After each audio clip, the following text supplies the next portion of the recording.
A espécie humana é apenas uma entre as cerca de 8 milhões que acredita-se habitar o planeta Terra.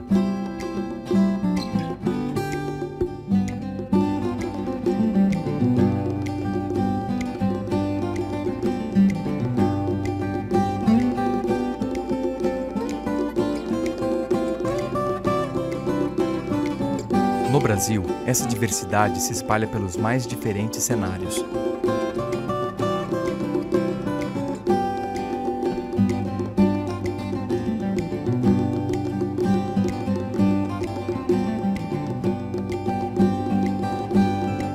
O país possui 8.500 quilômetros de litoral. As maiores reservas de água doce. E 1/3 das florestas tropicais que ainda restam no mundo.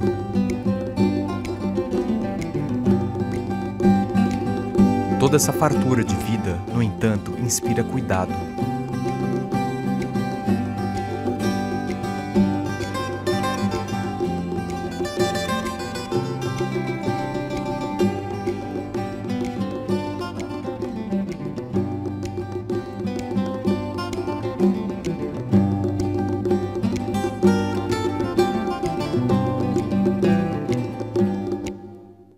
O Brasil é considerado hoje o país mais biodiverso do mundo, né? Então isso é um privilégio, mas também traz uma enorme responsabilidade, né, de como conservar isso. Então a biodiversidade é extremamente importante para o nosso planeta, para manter um estoque de genes, para manter a vitalidade do funcionamento dos ecossistemas. A multiocorrência de espécies é muito importante para manter esse equilíbrio ecológico, né? Para manter um equilíbrio, se a gente pode chamar, ou talvez até um funcionamento ecológico mais equilibrado do sistema. Então a gente precisa pensar que a distribuição das espécies, ou seja, onde elas ocorrem, isso é determinado basicamente pelo clima, né? Pela quantidade de precipitação, pela temperatura. As espécies selecionam o ambiente em função das condições climáticas. Então, se o cenário de mudança climática for realmente o mais dramático que está se imaginando, né? E o cenário de mudança de uso do solo, por exemplo, na Amazônia e até no Cerrado, continuar no ritmo que está, a chance de sobrevivência da vegetação nativa é mais baixa, né? Por quê? Porque você diminui a área de vegetação, então ela fica menos resiliente e ao mesmo tempo se aumenta a temperatura, diminui a chuva. Então os modelos indicam que haverá um aquecimento e o aquecimento está acontecendo com uma diferença da previsão. O aquecimento e o degelo no Ártico e a acidificação dos oceanos e a perda de biodiversidade está acontecendo numa velocidade muito maior do que os nossos modelos conseguiram prever nos últimos 10 e 20 anos. Vai demorar alguns, talvez 200 anos, para o clima se estabilizar num novo patamar. Aí esse novo patamar vai ter uma outra variabilidade, um outro tipo de extremo. Mas nessa transição é quando as coisas estão fora do equilíbrio. Portanto, existe uma grande imprevisibilidade. Então a gente vai estar lidando também com temperaturas continuamente, por exemplo, mais altas, ou mais chuva ou menos chuva, mas também com eventos de secas extremas ou de inundações extremas, né? E se isso já causa um impacto, né, para a gente, né, imagina para o resto da biota também, né, do conjunto dos seres vivos, eles também vão ser impactados por isso, né? Cada ecossistema tem processos muito diferenciados de interação com o clima. Então, por exemplo, o ecossistema amazônico, né, o elo principal de ligação com o clima é através do ciclo hidrológico. Chuvas, vapor d'água, nuvens e assim por diante. É um ecossistema muito especial do ponto de vista climático, porque a integração entre processos biológicos, físicos e químicos que ocorrem na floresta interferem diretamente no clima e vice-versa. É um ecossistema que é muito sensível às mudanças climáticas. A floresta ela tem uma interação com a atmosfera muito bem estabelecida. Então, a floresta é uma grande bomba de transferir água do solo para a atmosfera. Também ela é como se fosse uma caixa d'água, por onde circula a água, que acaba sendo redistribuída por todo o país. Então a gente pode dizer que esses efeitos vão ser sentidos no país inteiro, na verdade na América do Sul inteira. E com isso, todos esses serviços ambientais, né, que as florestas prestam, como por exemplo, elas tiram o CO2 da atmosfera e incorporam o CO2 no seu tronco, nas suas folhas.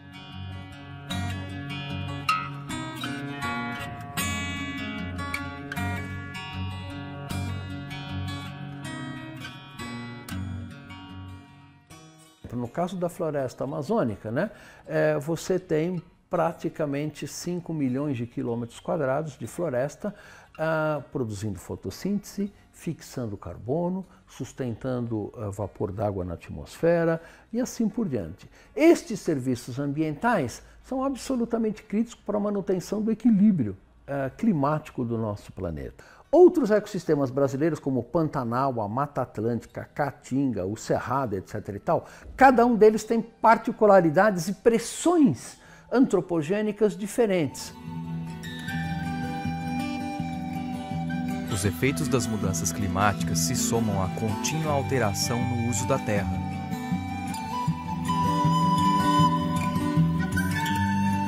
Hoje, os biomas mais impactados pela ação do homem são a Mata Atlântica, o Cerrado e a Caatinga. Mas cerca de 30% da Amazônia também já foi convertida para uso humano, implicando em uma grande perda de biodiversidade. Quantos trilhões de organismos tem na floresta amazônica? Só de árvores são 400 bilhões. Bilhões de árvores que sobraram. Tinham muito mais antes. A gente está destruindo a floresta amazônica numa taxa de 2.000 árvores por minuto nos últimos 40 anos. É essa a destruição que nós estamos fazendo. Então você está pegando esse parque tecnológico e metendo a motosserra e queimando, calcinando, transformando em fumaça. Então isso impacta a questão de efeito estufa, dióxido de carbono, aquecimento global, etc. E os modelos atuais convergem no sentido de que o desmatamento da Amazônia, se continuar na escala que está, vai provocar um aumento da temperatura da região e associado a uma redução da precipitação e a umidade relativa do ar, autoalimentando a morte da vegetação. Como é que a biota amazônica vai se adaptar a isso tudo, né? Essa é uma pergunta extremamente importante. É muito complicado falar em adaptação, porque como é que os animais e plantas se adaptam? Eles se adaptam mudando de distribuição, ou seja, migrando. Então é como a gente, se eu estou num local em que o clima não me é favorável, é muito quente, é muito frio, a minha primeira estratégia é o quê? É procurar um local mais adequado em termos de condições de clima para viver. E há um grande entrave aí, que é exatamente o fato de boa parte da Amazônia já é ocupado por áreas modificadas, por plantações, por pastagens. Então essas espécies não vão conseguir migrar como elas conseguiam no passado. A gente chama da fragmentação, ou seja, você tinha, por exemplo, uma grande área coberta com floresta, essa área vai sendo cortada em pequenos pedacinhos pelas diferentes formas do uso da terra e ela perde, então, aquele aspecto de uma área contínua, né? Então, essas espécies, elas começam a perder o seu habitat, né? Então, elas têm dificuldade de se adaptar a outras situações por falta de recursos, por falta de um ambiente adequado, e essa tem sido hoje uma das principais ameaças à biodiversidade. Então os biomas no Brasil, eles passam por diferentes processos, né, de perturbação. Ou é pela expansão agropecuária, que ainda em algumas regiões é muito importante, né? Ou é por questão de especulação de terra, que também é muito importante, a questão da propriedade da terra e a especulação imobiliária, né? Ou por outras questões de desenvolvimento mesmo. Alguns biomas brasileiros, eles são particularmente ameaçados. A Mata Atlântica é hoje o bioma que mais perdeu em cobertura vegetal no Brasil. Restam aí menos de 20% de cobertura original nativa da Mata Atlântica. E o que sobrou hoje é muito fragmentado, né? São pequenos pedaços. E os dois outros biomas hoje muito ameaçados em termos de extensão da mudança de uso da terra são precisamente o cerrado e a caatinga, né? A diferença no caso desses dois biomas, ambos já perderam aí mais de 50% da sua cobertura original, é que esse processo vem se dando numa taxa muito mais rápida do que aquela que nós observamos para a Mata Atlântica. Então, enquanto a Mata Atlântica perdeu a sua cobertura nos últimos 500 anos, o Cerrado nos últimos 40, 50 anos já perdeu mais de 50% da cobertura.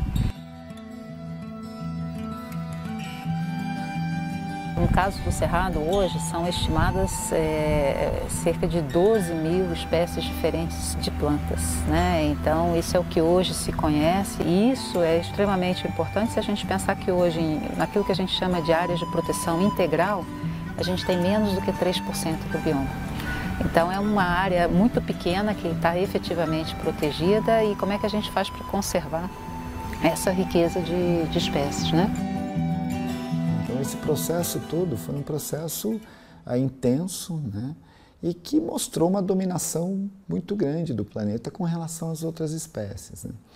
E isso não só sistema terrestre, a gente pode falar sistema aquático, sistema estuarino, né? Então, todos os sistemas, os ecossistemas, né?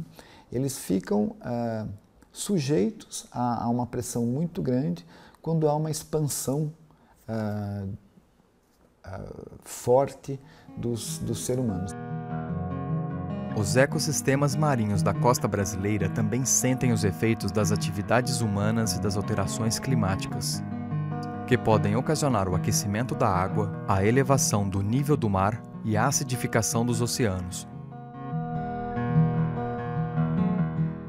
O nível do mar está subindo, vai continuar subindo, não há como fazer o nível do mar parar de subir, então qualquer aproveitamento da zona costeira que não leve em consideração o cenário de 100 anos, ele está fadado a se tornar antieconômico, ou a perda de investimento, ou com grandes consequências, não só econômicas, mas sociais. Do ponto de vista físico, o oceano está se alterando, ele está se aquecendo. Você está produzindo um maior aquecimento no oceano. E um maior aquecimento no oceano implica, naturalmente, um aumento de volume, por exemplo.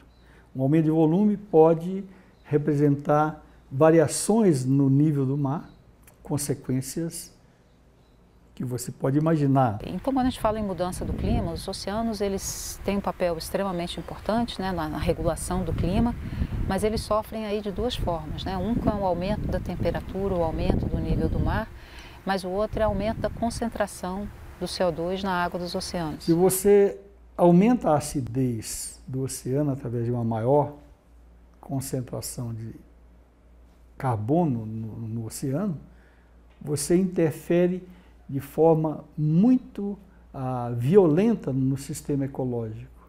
E, eventualmente, isso vai resultar em impactos muito ruins para a biodiversidade marinha.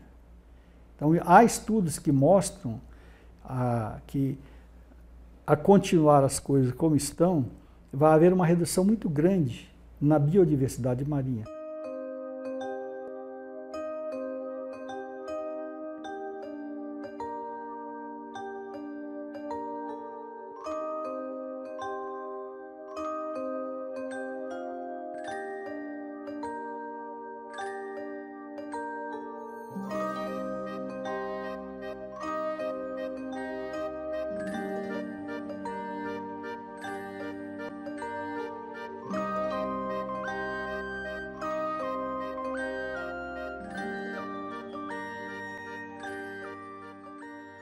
É sempre muito mais fácil calcular o custo do que deve ser feito do que o custo do que será sacrificado. Quer dizer, como você quantifica o preço da natureza? Como você quantifica o preço de que seja flora, que seja fauna?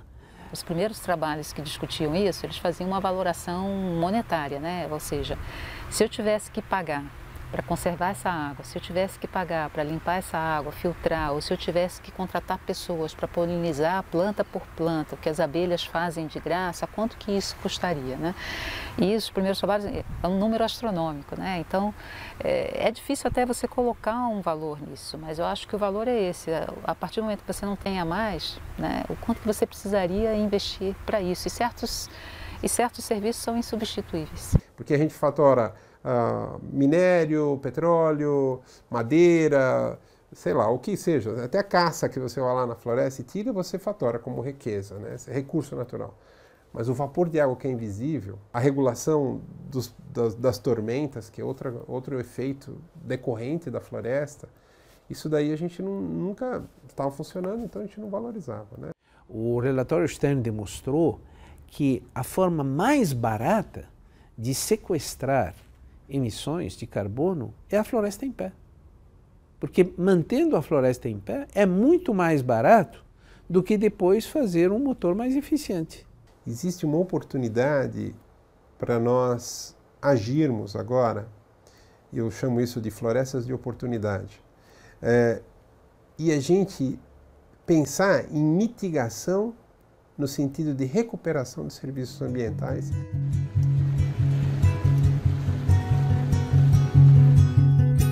Descobrir novos desenhos produtivos baseados na interdependência entre conservação ambiental e desenvolvimento é, sem dúvida, um dos principais desafios dos países. Embora ainda em pequeno número, há o crescimento de iniciativas que integram a preservação dos recursos naturais ao bem-estar e ao desenvolvimento social.